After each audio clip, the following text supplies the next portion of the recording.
যুক্তরাষ্ট্রে hepatitis B এর টিকা নিয়ে সন্দিহান পরামর্শক প্যানেল। নতুন সুপারিশ। যুক্তরাষ্ট্রের সব নবজাতককে হেপাটাইটিস বি এর টিকা দেওয়ার সুপারিশের বিরুদ্ধে ভোট দিয়েছে পরামর্শক প্যানেল। গতকাল শুক্রবার এ ভোটাভুটি হয়। পরামর্শক প্যানেলটি প্রেসিডেন্ট ডোনাল্ড ট্রাম্পের নেতৃত্বাধীন প্রশাসনের স্বাস্থ্যমন্ত্রী রবার্ট কেনেডি জুনিয়রের হাতে নিয়োগ পাওয়া। কেনেডি জুনিয়র টিকা বিরোধী হিসেবে পরিচিত।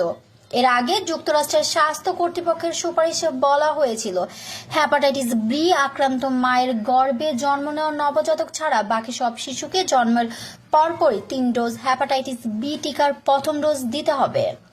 এর মূল উদ্দেশ্য, যেসব অন্তঃসত্ত্বা মা জানেন না যে তারা হেপাটাইটিস বি তে আক্রান্ত বা পরীক্ষায় ভুল করে হেপাটাইটিস বি ধরা পড়েনি, তাদের থেকে শিশুদের মধ্যে সংক্রমণ প্রতিরোধ করা। ফলে দেশটির তরুণদের মধ্যে প্রাণঘাতী লিভারের রোগের সংক্রমণ অনেকটা নির্মূল করা সম্ভব হয়েছিল। ভোটাভুটিতে একদিন দেরি করার পর গতকাল পরামর্শক প্যানেল নতুন এক সুপারিশ নিয়ে ভোটাভুটি করে। সুপারিশটি 8 থেকে 3 ভোটে পাশ হয়।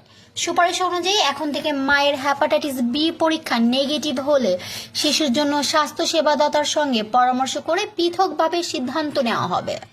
প্যানেল মনে করে জন্মের সময় ভ্যাকসিন দেওয়ার ক্ষেত্রে এর লাভ, ঝুঁকি ও সংক্রমণের আশঙ্কা সবকিছু বিবেচনা করা উচিত। নিজের সামাজিক যোগাযোগ মাধ্যম ট্রুথ সোশ্যালে দেওয়া পোস্টে ট্রাম্প এ পদক্ষেপের প্রশংসা করেছেন। তিনি একে অত্যন্ত ভালো একটি সিদ্ধান্ত বলে উল্লেখ করেছেন। তবে চিকিৎসা বিষয়ক কয়েকটি সংগঠন তাৎক্ষণিকভাবে নতুন সুপারিশের নিন্দা জানিয়েছেন। বিদেশে ক্যারিয়ার গড়ার স্বপ্ন এখন আর দূরের নয়।